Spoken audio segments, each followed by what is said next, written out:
La Grande Ferme est surtout reconnue pour son site historique. Il y a des bâtiments où la restauration est encore plus importante ou plus précise et pointue. La Grande Ferme, c'est un compromis entre les budgets qui étaient disponibles, mais effectivement, pour la maçonnerie, la ferblanterie, la restauration des ouvertures, il n'y a pratiquement aucun compromis de fait. Donc, on a déjà une ressource avec un bon bilan de santé, si on peut dire, c'est-à-dire que moins on intervient sur un édifice, plus sa valeur patrimoniale est élevée. Et c'est le cas ici. Donc, il y a eu quelques campagnes de restauration, mais jamais en profondeur.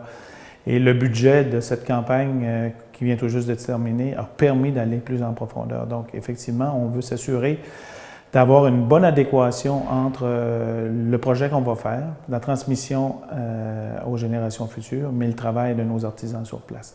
Premier geste qu'on fait lorsqu'on vient pour restaurer un édifice comme la Grande Ferme, on s'assure de connaître l'endroit des bancs d'emprunt. Donc, les bancs d'emprunt, ce qu'on appelle, nous, les bancs d'emprunt, c'est l'endroit où les maçons sont allés chercher la pierre. Parfois, on peut aller sur la côte de Beaupré. C'est un édifice qui appartenait au séminaire de Québec, donc la pierre aurait pu provenir du Vieux-Québec.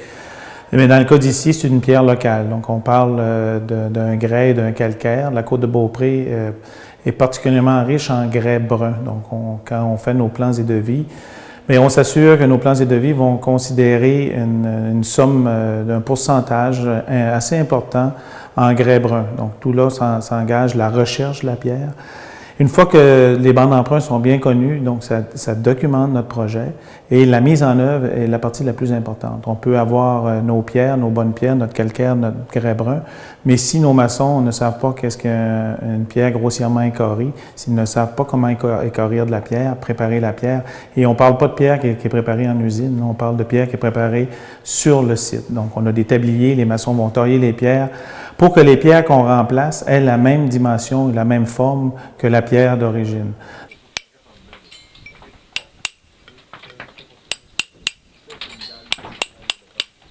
Il faut comprendre qu'on est dans un contexte de restauration. Donc, c'est pas juste de choisir des couleurs, c'est d'appuyer notre choix. Donc, il y a toute une recherche qui est faite au niveau de l'iconographie, mais aussi sur les traces qu'on peut retrouver sur le bâtiment. Donc là, on a mandaté un professionnel qui a fait des grattages sur tous les finis, que ce soit sur les enduits de maçonnerie, mais aussi sur toutes les boiseries, les portes, les fenêtres, les chambranles. Vraiment, tout a été passé au peigne fin, puis la recherche a été faite couche par couche. Comme le bleu qu'on peut retrouver dans les dortoirs, c'est la première couche de peinture qu'on a retrouvée sur les planchers. Dans les salles d'exposition, c'est un petit peu plus délicat. On est allé avec une couleur plus claire pour permettre l'utilisation des locaux pour pouvoir faire de l'affichage.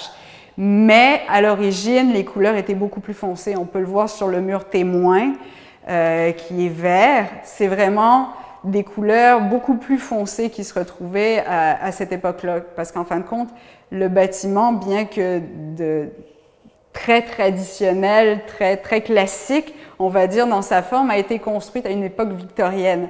Donc, les couleurs d'un intérieur victorien sont très foncées.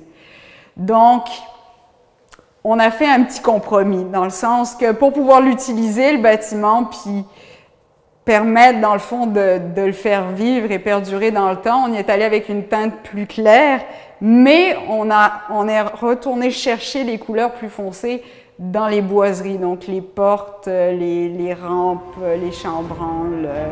Il y a quand même des locaux où les couleurs sont plus foncées, mais généralement, on est allé aux teintes un petit peu plus pâles.